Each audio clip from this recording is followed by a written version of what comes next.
এক লোক নবী আলাইহিস সালাতু ওয়াস সালামের কাছে এসে বলতেছে, ইয়া রাসূলুল্লাহ, আপনার সঙ্গে আমার একটু কথা আছে। রাসূল বললেন, বলো। তো ওই লোক বলতেছে, ইয়া রাসূলুল্লাহ সাল্লাল্লাহু আলাইহি সাল্লাম, আমি দীর্ঘদিন ধরে একটা মূর্তিকে আমার সঙ্গে নিয়ে ঘুরি। আমি মনে করি আমার জীবনের ভালো মন্দ যা কিছু হয় সবকিছু তার পক্ষ থেকে হয়।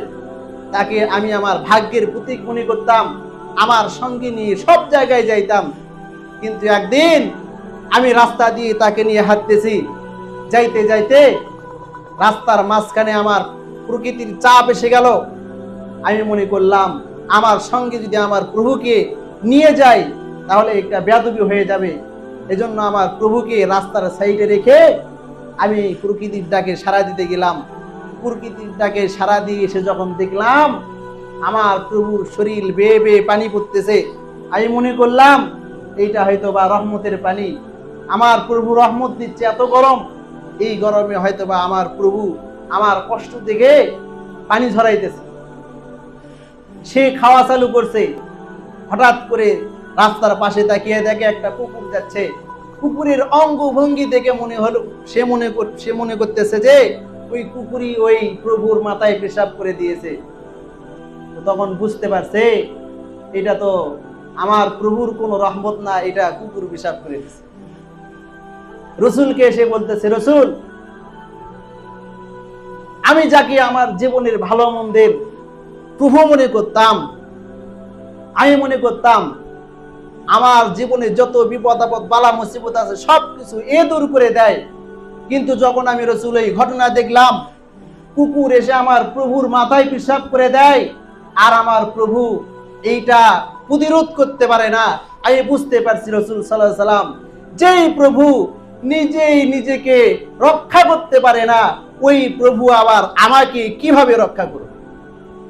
সঙ্গে সঙ্গে লাঠি দিয়ে ফেলে দিয়ে আমি আপনার দরবারে আসছি, আমাকে কালিমা পড়ে মুসলমান বানায়া দেন। সেই প্রভু, তারা এত বোকা, নিজের হাত দিয়ে বানায়া ও আবার ওদেরই পূজা করে। তো বোকার স্বর্গে আমরা বসবাস করি। কিন্তু মুসলমানদের রব কয়টা? একটা, আল্লাহ।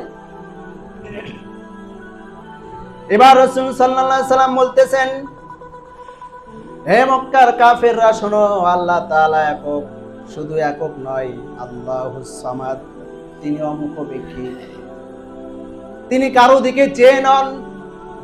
যত সৃষ্টি আছে সব তার দিকে চেয়ে আছে, কিন্তু তিনি কারো দিকে চেয়ে নন। এখন বলেন তো, কোন মানুষের কাছে কি আল্লাহ তাআলা এসে বলছে আমাকে খাওয়া দাও? বলছে কি? আরে তার তো খাওয়া দাওয়া কিছু লাগে না, তিনি তো স্রষ্টা আর আমরা তার এসবের প্রয়োজন হয় না। এজন্যই তিনি কারো দিকে চেয়ে থাকেন না, বরং পৃথিবীর যত সৃষ্টি আছে সব কার দিকে চেয়ে আছে? আল্লাহর দিকে চেয়ে আছে। আল্লাহ কারো দিকে চেয়ে নন। তবে অনেক প্রভু যাদেরকে আমরা নিজেরাই বানিয়েছি, এরা সৃষ্টির দিকে চেয়ে থাকে। সৃষ্টিকে বলে আমাকে মাছের মাথা খাওয়াও, আমাকে অমুক ফল খাওয়াও, অমুক প্রসাদ খাওয়াও, এগুলো বলে।